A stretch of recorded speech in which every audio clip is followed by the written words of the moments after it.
ప్రకృతిమాత ఒడిలో దాచుకున్న అత్యంత అద్భుతమైన సంపదలలో హిమనదాలు ప్రధానమైనవి. వీటిని భూమికి జీవధారలుగా, గడ్డకట్టిన నదులుగా పిలుచుకుంటాం. వేల ఏళ్లుగా పేరుకుపోయిన మంచు పొరలు అద్భుతమైన నీలిరంగులో మెరుస్తూ పర్వత శిఖరాలపై కిరీటాల్లా వెలుగొందుతూ మానవ నాగరికతకు ప్రాణం పోస్తున్నాయి. ఇవి కేవలం చూడముచ్చటైన దృశ్యాలు మాత్రమే కాదు, భూగోళం మీది ఉష్ణోగ్రతను నియంత్రించే అతిపెద్ద శీతలీకరణ యంత్రాలు. సూర్యుడి నుండి వచ్చే ప్రమాదకరమైన వేడి కిరణాలను ప్రతిబింబిస్తూ భూమిని చల్లగా ఉంచడంలో ఇవి కీలక పాత్ర పోషిస్తాయి. ప్రపంచవ్యాప్తంగా కోట్లాది మంది ప్రజలు తాగునీరు, వ్యవసాయం, విద్యుత్ అవసరాల కోసం ఈ హిమనదాల నుండి ఉద్భవించే నదులపైనే ఆధారపడి ఉన్నారు. గంగా, యమున, బ్రహ్మపుత్ర వంటి జీవనదులు హిమాలయాల్లోని ఈ హిమ సంపద చలవ వల్లే నిరంతరం ప్రవహిస్తున్నాయి. ముఖ్యంగా భారతదేశం విషయంలో హిమనదాల ప్రాముఖ్యత వర్ణనాతీతం.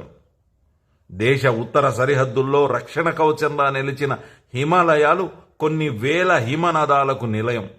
అయితే గ్లోబల్ వార్మింగ్ ప్రభావం ఇప్పుడు హిమాలయాలపై తీవ్రంగా పడుతోంది.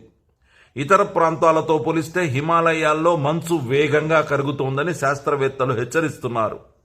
గంగోత్రి వంటి ప్రసిద్ధ హిమనదాలు ఏటా కొన్ని మీటర్ల మేర వెనక్కి తగ్గుతున్నాయి. దీనివల్ల ఉత్తర భారత మైదాన ప్రాంతాల్లో వేసవిలో కూడా నీరు అందించే నదుల ప్రవాహం భవిష్యత్తులో తగ్గిపోయే ప్రమాదం ఉంది. ఫలితంగా కోట్ల మంది ప్రజల తాగునీటి అవసరాలు, సాగునీటి సరఫరా దెబ్బతింటాయి.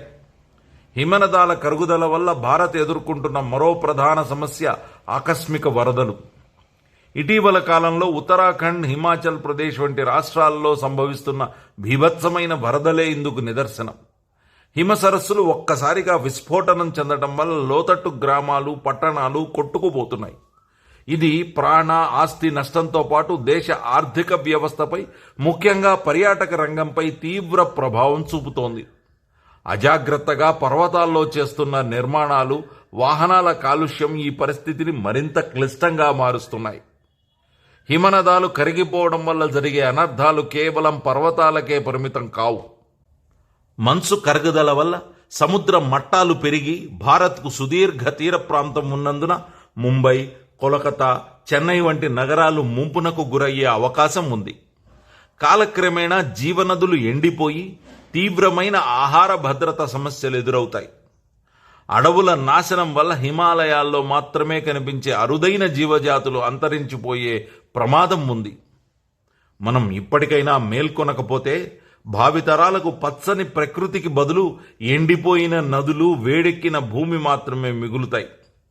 కాలుష్యాన్ని తగ్గించటం, అడవులను పెంచటం, పర్యావరణ హితమైన జీవన శైలిని అలవరుచుకోవడం ద్వారానే మనం ఈ హిమ సంపదను కాపాడుకోగలం. హిమనదాల రక్షణ అంటే మానవజాతి రక్షణే అని ప్రతి ఒక్కరూ గుర్తించాలి. ప్రకృతి ప్రసాదించిన ఈ శ్వేత నిధులను భవిష్యత్తు కోసం భద్రపరచడం మనందరి బాధ్యత.